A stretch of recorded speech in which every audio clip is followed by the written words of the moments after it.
Performance assessments. Continuous assessment of students' learning is an essential aspect of successful teaching. Effective teaching involves the use of different assessment strategies to diagnose students' strengths as well as needs, to plan for teaching, and to provide feedback to students and parents concerning achievements. Therefore, the primary purpose of classroom assessment is to facilitate learning rather than sorting or labeling students. Traditionally, teachers used to rely on pencil and paper evaluation.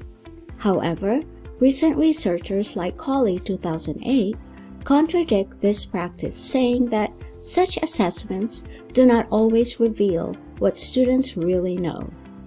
They argue such usual approach of traditional assessments does not capture the extent to which learners have acquired the required understanding of a topic, nor if they have mastered complex skills like critical thinking or problem solving.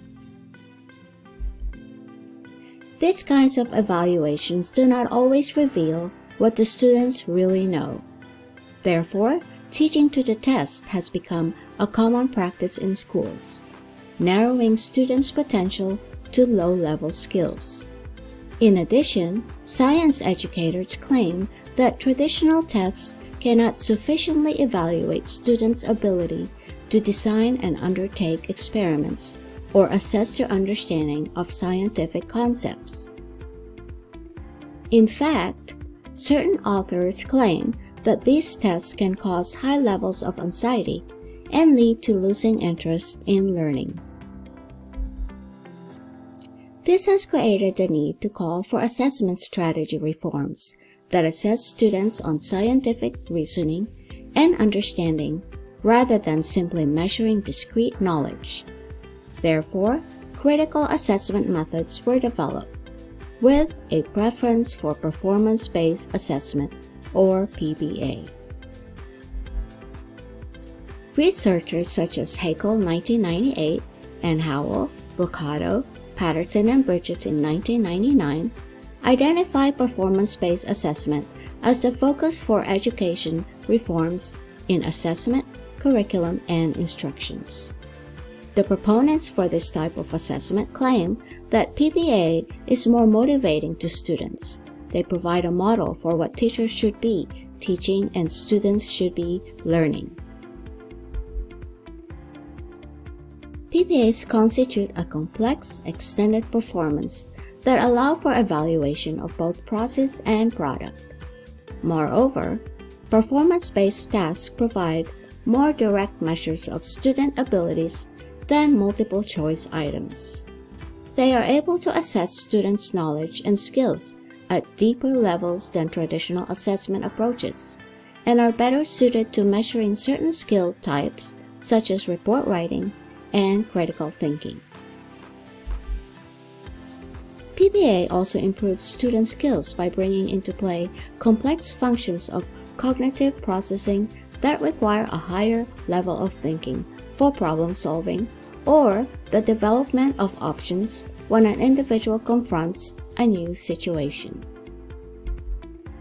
Performance-based assessments, as described by Stiggins in 2001, is a set of strategies that enable students to use their skills and knowledge to perform a task that is authentic and realistic based on certain predetermined criteria. PBAs measure students' achievements by involving them in real and authentic situations through tasks that operate as educational activities in which students practice higher-level thinking skills and adapt plenty of knowledge in order to make decisions and solve real-life problems.